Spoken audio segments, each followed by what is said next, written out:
Hermanos, Dios los bendiga. Doy gracias a Dios que por este medio puedo venir a ustedes y compartirles este maravilloso libro en Daniel, el cual vengo haciéndolo de una manera muy sencilla y muy básica a nivel de devocional. Me gustaría que me acompañaran durante todo este libro y esto se podrá hacer en varios videos. Y quisiera compartirles hoy sobre Daniel capítulo 1, versículos del 1 al 21. Vamos a ver qué nos va a enseñar este maravilloso libro acerca de cómo debemos actuar en momentos difíciles. Y quisiera compartir esto porque en verdad me ha ayudado. Y también quiero hacer una introducción y contextualicemos un poco. Vemos de que este libro de Daniel ha tenido controversias entre hombres eruditos y conversadores y también liberales. Por muchos años, el libro de Daniel ha sido un campo de batalla entre estas dos partes, entre eruditos, conservadores y liberales. El calor de la batalla ya ha pasado, los dos lados alegando una gran victoria. Sin embargo, el mismo hecho de que el libro de Daniel queda intacto en las escrituras y que la atribución al libro de una fecha temprana, el sexto siglo antes de Cristo, ha sido afirmada con un buen éxito por los eruditos conservadores contra el ataque furioso del liberalismo arrogante. Es en sí mismo un argumento válido por la oposición original y conservadora. Porfirio, hereje del tercer siglo después de Cristo, proclamó que el libro de Daniel era falsificación, escrito durante los tiempos de Antíoco, Epifanes y los macabeos en el 170 a.C., casi 400 años después de que Daniel vivió. Los críticos alemanes se apoderaron de esta hipótesis y junto con el Dr. Dre la desarrollaron.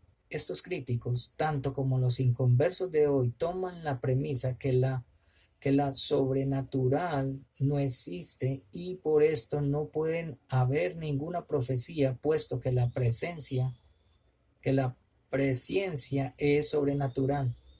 Sin embargo, la Septuaginta, versión griega del Antiguo Testamento que fue escrita antes de los tiempos de Antíoco Epifanes, contiene el libro de Daniel. Josefo también cuenta de un incidente durante los tiempos de Alejandro Magno, el cual confirma que el libro data de los días de Daniel mismo, cuando la invención de Alejandro se extendió al cercano oriente. Jadua, sumo sacerdote, salió para encontrarlo y le enseñó una copia del libro de Daniel, en el cual fue mencionado claramente Alejandro. Quedó tan impresionado con esto que en lugar de destruir a Jerusalén, entró a la ciudad pacíficamente y adoró en el templo.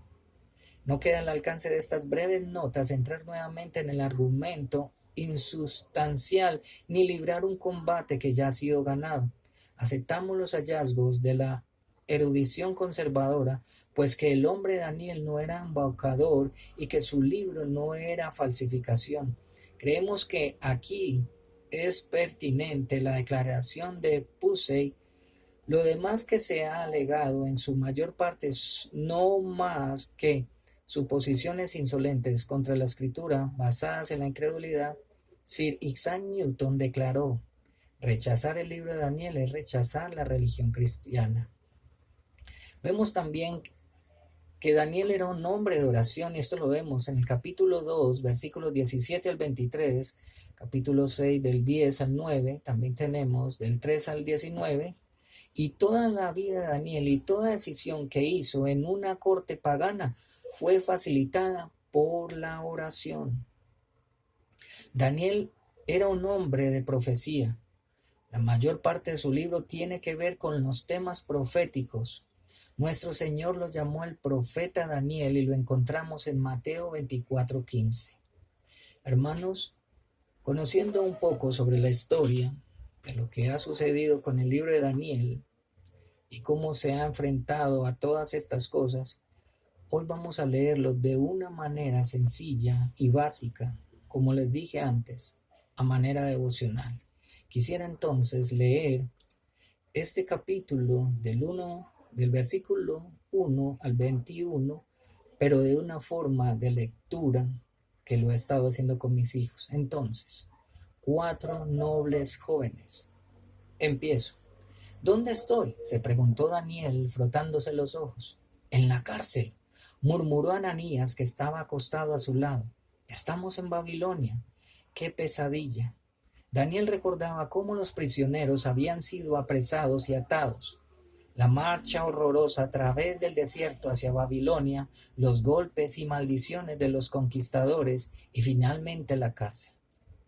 Ahora, mientras los rayos del sol matutino entraban por la rejilla que se hallaba en la parte superior del muro, Daniel, Ananías, Misael y Azarías comenzaron a darse cuenta de la desgracia que les había ocurrido.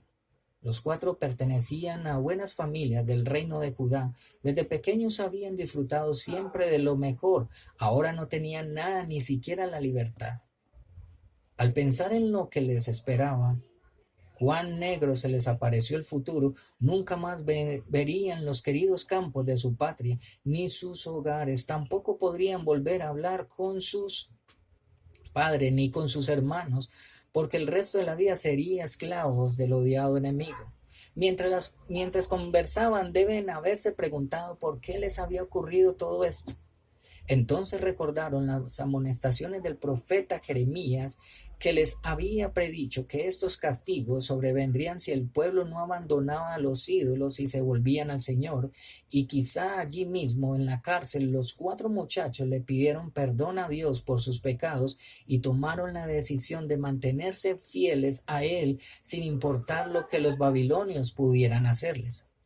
Un día se abrió la puerta de la celda y entró un oficial llamado Aspenaz. Echó una mirada a los prisioneros e hizo señas de que Daniel, Ananías, Misael y Azarías lo siguieran. Al principio se preguntaron por qué. ¿Qué habrían hecho de malo? Aspenaz les explicó que Nabucodonosor era un rey grande y previsor. Les dijo que no mataba a todos sus prisioneros, sino que elegía los mejores, los que parecían fuertes, sanos e inteligentes, que los hacía estudiar con los sabios de Babilonia para que llegaran a ser útiles al reino.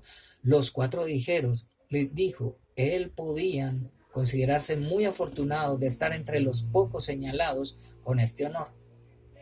Y en verdad los muchachos hebreos se sintieron felices, pero comenzaron a preocuparse por las obligaciones que esa elección les traería. Se esperaba de ellos que adoraran a los dioses de Babilonia. Sus preocupaciones aumentaron cuando Aspenaz les dijo que se les cambiarían los nombres hebreos por otros babilonios.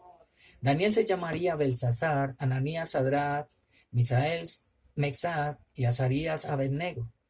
Parecía evidente que sus amos se proponían a transformarlos por completo. Debían olvidarse de que eran hebreos y asimilarse a la vida de los babilonios.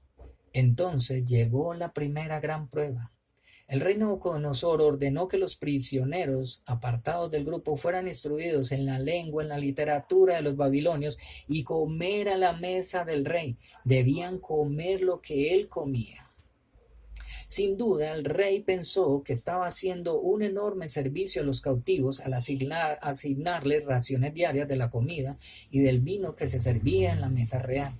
Y en verdad lo era, pero Daniel y sus amigos se encontraron en una difícil situación. No consideraban correcto comer los platos preparados para el rey. Casi con seguridad había sido ofrecida a los ídolos primero, y en su mayoría era prohibida por Dios como impura, y en cuanto al vino sería fermentado y lleno de alcohol, de modo que tampoco podían servirse de él. ¿Qué harían? ¿Valía la pena inquietarse por esos detalles? Tal vez podrían servirle solo un poco de comida y de la bebida para no ofender al rey. Además, puesto que un rey pagano se había dignado a mostrarse bondadoso con ellos, sus prisioneros se consideraría como una prueba de falta de educación y tacto, y el no consumir de la comida y de la bebida que les ofrecía. Pero Daniel se propuso no contaminarse con la comida ni el vino del rey.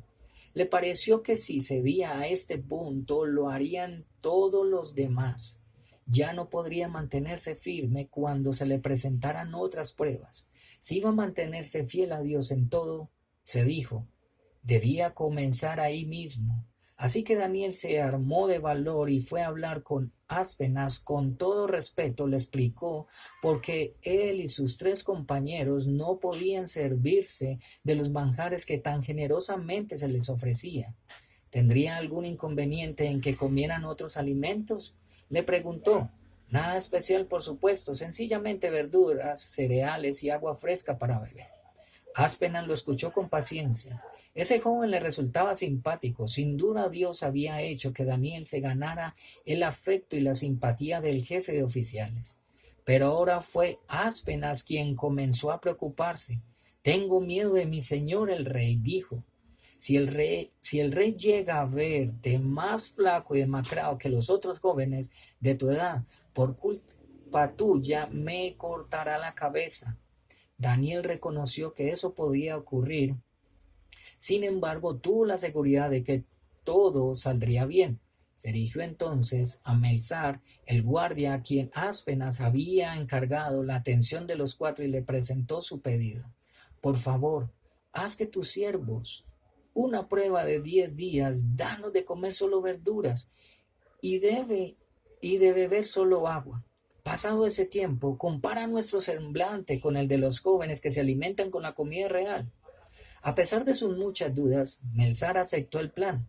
En lugar de darle la carne y el vino de la mesa del rey, les proporcionó verduras, cereales y agua. Puedes imaginarte cómo los habría observado día tras día para detectar las primeras señales de debilidad. Pero los muchachos no enfermaron, como Melzar preveía. Tampoco adelgazaron ni empalidecieron. Por el contrario, al cabo de 10 días, estos jóvenes se veían más sanos y mejor alimentados que cualquiera de los que participaban de la comida real. Melzar quedó muy agradablemente sorprendido y desde ese momento dio a los 4 muchachos los alimentos que le pedían. Además, los 4 hebreos estuvieron en condiciones de pensar con más claridad y rapidez que los demás.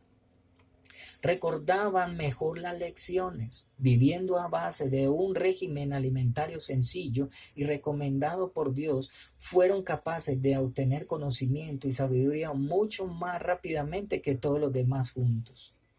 Al final de 3 años de estudio se graduaron con las más altas calificaciones. Como recompensa se les presentó ante el rey Nabucodonosor, quien habló con ellos. Jamás habían soñado con ese honor.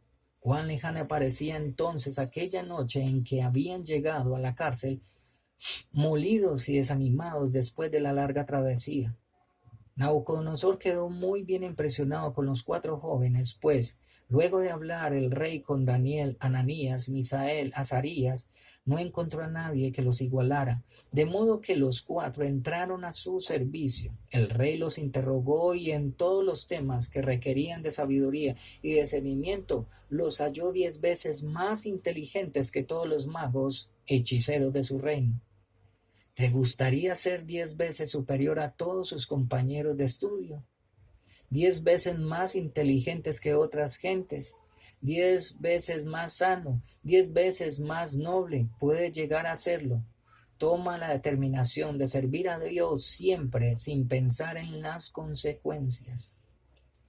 Vemos que estos hombres y lo que acabamos de leer nos enseña que tomar buenas decisiones en tiempos difíciles es grato, pero ¿en dónde debemos tenerlas?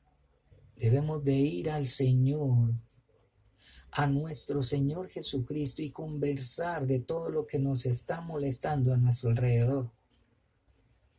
El Señor nos ha protegido hasta hoy. Ninguno de nosotros, por difícil que sea, ha muerto de hambre. Dios provee el pan diario. Hay situaciones difíciles, así como estos 4 nobles jóvenes pasaron. No quisieron contaminarse con el alimento del rey. Nuestra vida tiene que estar alimentada de la palabra de Dios, porque dice la Escritura, no solamente de pan vivirá el hombre, sino de toda palabra que sale de la boca de Dios. Tenemos que pensar en esto. Tenemos que vivir esto, hermanos. Es un tiempo de misericordia, un tiempo que puede para cualquier persona que no está buscando de Dios ser difícil.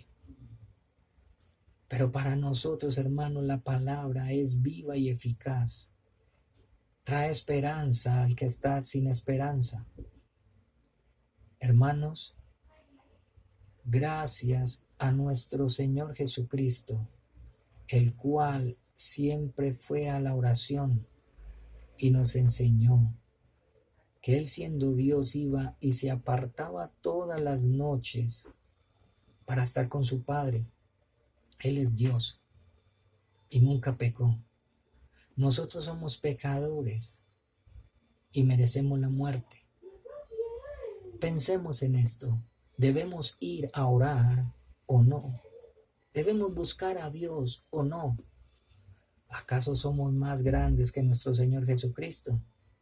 La Biblia nos enseña de que somos incluso malos siervos y lo que el Señor manda hacemos. Y que somos reos y que estamos perdidos y sin esperanza. En Romanos nos enseña que no hay ni uno bueno que siga al Señor. No hay ni uno solo que le busque. Sabiendo esta realidad, debemos de humillarnos delante de Dios y darle gracias por estos tiempos. Hermanos queridos, sería muy grato volverles a ver para continuar con este maravilloso libro que nos enseñará grandes cosas y cómo depender de Dios. La paz de Dios sea con todos ustedes. Oremos entonces al Rey, nuestro Señor, para que nos ayude. Les invito a orar. Padre Dios, te damos muchas gracias por lo que has permitido, Señor. Gracias por tu Biblia, Señor, la cual nos instruye. Gracias por tu inmenso amor para con tu pueblo. Alabado sea Dios, y haz de nosotros hombres y mujeres de oración. En el nombre de Cristo Jesús. Amén. Dios les bendiga, hermanos.